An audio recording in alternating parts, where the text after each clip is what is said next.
guys, so today's video I wanted to go through some theories on Madeleine McCann. If you don't know, just a quick backstory. Madeleine McCann was 3 years old when she vanished from the apartment that her family was staying in while they were on holiday. Basically, there was a bunch of families that were on holiday either together or just at this resort, and this was in Portugal? Yeah, and this was in 2007. My understanding is that the families would go in and check on each of the kids periodically just to make sure everything was okay. And they'd come back down, drink, play cards, I don't know, hang out by the poolside or something. One of those nights, one of the parents goes up to check. I can't remember if it was the mum or the dad of Madeleine, but they go up to check. I think it was the mum. Finds Madeleine gone. That's when this whole thing started. So Kate and Jerry McCann were dining at a nearby restaurant with friends, leaving 3-year-old Madeleine McCann and her 2-year-old twin siblings asleep in the ground floor apartment, checking on them periodically.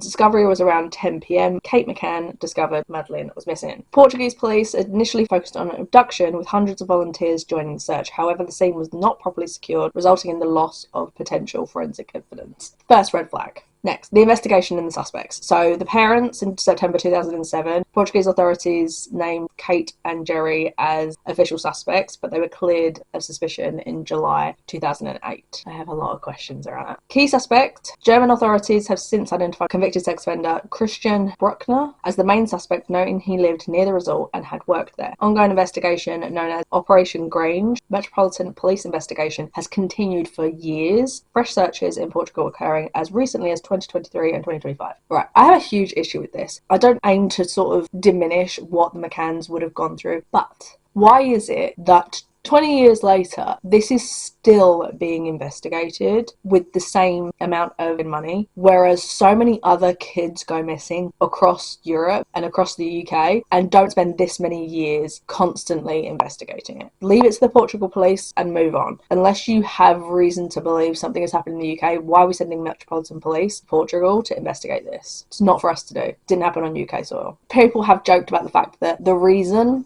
police go over to Portugal to investigate is just to give themselves a holiday, and I'm not being funny, but I would be surprised, because what do you have to investigate? There is no evidence almost 20 years later. So the case garnered global attention, and that was because McCanns basically were connected. They both were doctors, I think, if I remember rightly. So I'm going to go through some theories, and then I'm going to tell you what I think happened, but I'll let you know if one of my theories is covered here. So the first one is that she was snatched by a lone pedophile. What this crime investigation website states is, unfortunately, inevitable evidence is that the young girl was abducted by a pedophile. This could have been a spontaneous and opportunity attack. Pedophiles do tend to do that. Someone in the apartment complex could have noticed the adults coming back from the restaurant to check on the kids every so often, deduced the kids were unsupervised, and then struck when the coast was clear. Alternatively, a lone pedophile may have planned the abduction in advance, having observed the daily habits of the family. In the early aftermath of the disappearance, it was widely reported in the press that, according to a source close to the investigation, the area is a magnet for pedophiles.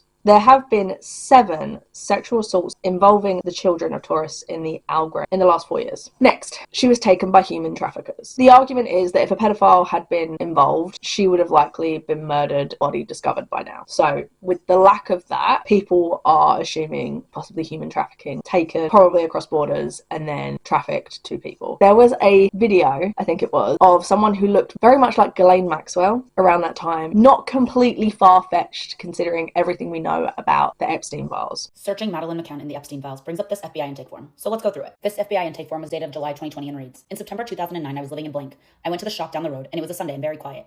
I turned off the street on the main road and found myself walking behind a woman and a little girl. There was also a middle-aged man with them, but he was walking much further ahead. When I got up close to the girl, I noticed she looked like Madeleine McCann. The woman was trying to hurry her along and seemed agitated that I was there. The little girl held her hand over her right eye the whole time we were walking along. She kept on turning around to look at me. I turned off after a while. I reported it to the website as a sighting, as I found it odd. Didn't think about it for years, till I saw the FB post about Ghislaine Maxwell and the theory for taking Madeleine McCann. The woman I saw looked just like Ghislaine Maxwell. I reported the sighting to the police, but thought I'd report it to you as well. However, what this says, the private investigator advised that the value that Madeleine had was very high. If they took her, it's because they were going to get a lot of money. Portugal's geographical position has been emphasised by those believing in the trafficking theory, who point out how easy it would be to transport the girl across the border into Spain and then taken by boat to Morocco. A number of alleged sightings of Madeleine have been reported in Morocco since her disappearance. I'm guessing this was around the time, those first few years, and though nothing concrete has been established, it's still a favourite theory among those who follow the case. Not mine, but she was killed in a burglary gone wrong. Okay. This may seem rather unlikely. I agree.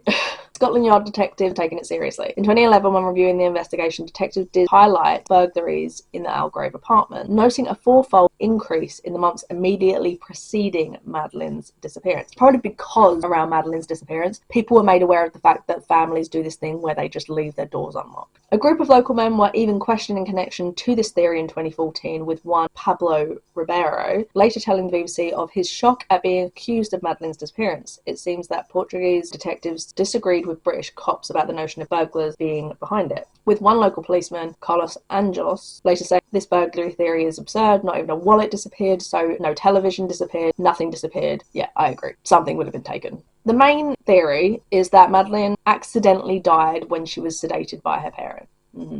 They then, perhaps with help from fellow holidaymakers dubbed the Tapper 7, hid her body and claimed she'd been abducted. At some point afterwards, despite the full glare of the media falling on them, the McCanns returned to dispose of the body without anybody noticing. Advocates of the theory point to alleged inconsistencies in statements given by the McCanns on the event of the evening. They've also made much of the fact that forensic sniffer dogs indicated that a corpse had been inside a car the McCanns had rented several weeks after Madeleine's disappearance. The obvious counter-argument here is that sniffer dogs can be very unreliable, and that other DNA traces recovered from the car and apartment has been entirely inconclusive. Despite the lack of evidence implicating the McCanns and the sheer improbability of a holidaying couple covering up their daughter's death in a popular resort without any trace left, the fact that Kate and Jerry were once considered official suspects by Portuguese police is enough to have permanently condemned them in the eyes of many. This is kind of my take on it. I'll get into mine once we get through all of them. Sinister occult forces took her.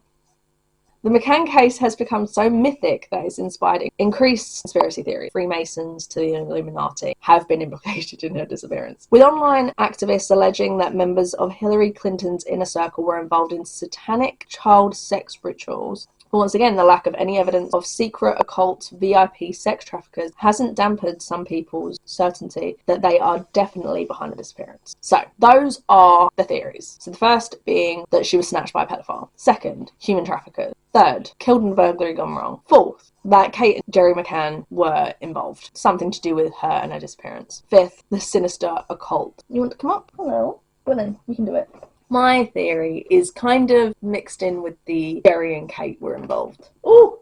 Now, I don't think it was sinister. There's a few key pieces of evidence that stick in my mind that have created a theory for me. The first is the fact that Kate and or Jerry, I can't remember completely, but they did admit that they gave their kids something just to help them sleep. And it was meant to be, is it like night nurse? Something along that line, where it was more approved socially that if you wanted to get some sleep from a grieving child or something, give them night nurse, especially a well child, and it will kind of put them to sleep. What are you doing? Hello?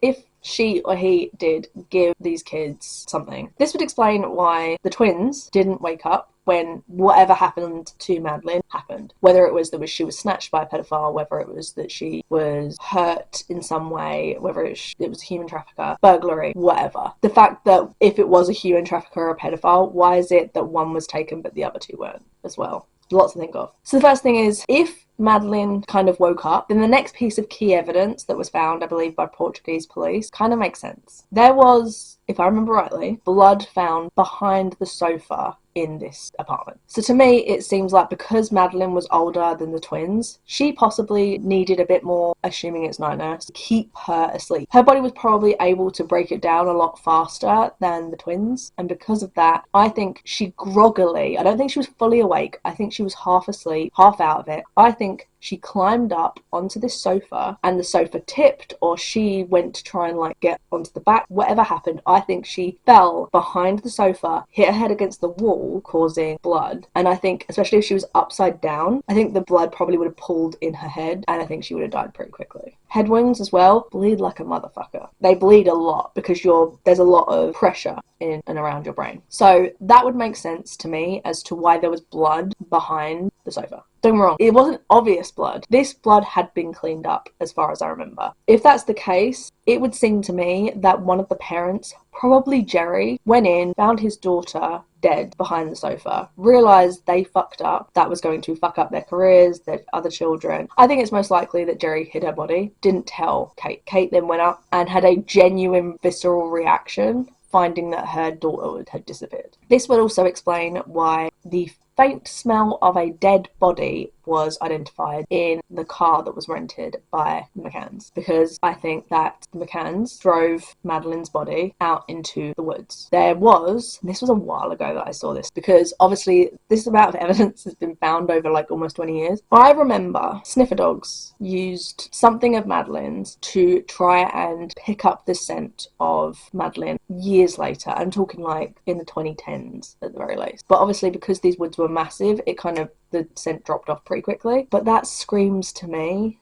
that the McCanns drove the body out into that woods, buried it because that's their daughter at the end of the day, and have since been living with this lie for the rest of their lives. Because Observe has done plenty of breakdowns of the body language of both Jerry and Kate, and there is something fucking not right about them. There has been interviews not long after the disappearance. There has been more recent ones in the last like 5-10 years or whatever. Kate especially, there is something going on. She knows something, and I think she didn't at the time to start with when those first interviews were happening, and I think now she knows what the fuck happened. I know that people want to say, every now and then you see these things in the news being like, oh, there's a sighting of Madeleine. How?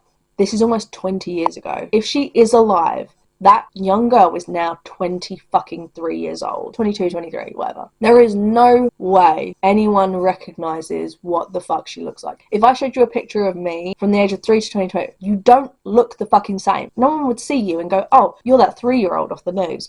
Nobody. If people are seeing little girls that look like Madeleine, then they're putting something that's been placed into their brain onto a young girl. Madeleine won't be that age. She won't be recognisable. Doesn't matter. I will say there has been someone who has come forward to say they are Madeleine. A woman who claimed to be Madeleine McCann, Polish national Julia Wandelt, who is 24, has been found guilty of harassing the parents of Madeleine McCann, but has been found not guilty of stalking them. But the age is a bit off. I think, considering there was blood found in the apartment, there was the scent body in Madeleine McCann's parents' car, I don't think for a second she got out of that place alive. I think it was an accident. I do not think for a second it was intentional. People have said that, and I was surprised it wasn't in there, suspected that Jerry or Kate, one of them, wanted to get rid of Madeleine, killed her. I don't think that happened. I think it was a mistake. I think it was negligence, for sure, for giving their kids something to keep them asleep.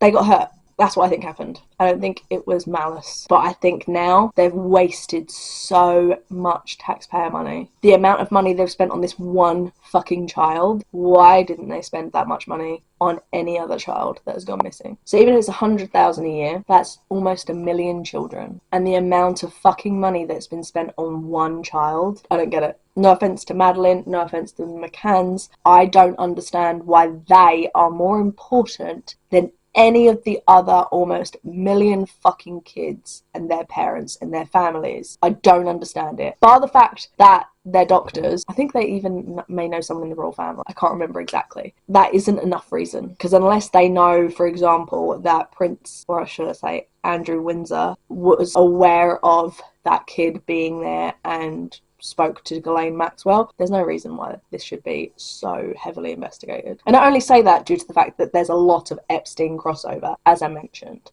Just something to think about. Anyway, that's my theory. Let me know if you agree with me in a comment below, but I hope you guys enjoyed the video. If you want to see me go through some Epstein files, I will. There's a lot. Obviously, there's like 3 million. But there is a channel that I watch on TikTok. Let me just get the name. The Paranormal Files. He's done a huge deep dive, massive, the Epstein files. He's going through a bunch of them. If you are interested in them, I would highly recommend that TikTok channel. But if not, let's say, if you want me to go through some very key pieces, obviously I'm not going to be able to go through everything. Let me know in a comment below, especially if you want me to go through Andrew's. But I hope you guys enjoyed this video, and I hope to see you all in the next one. Bye!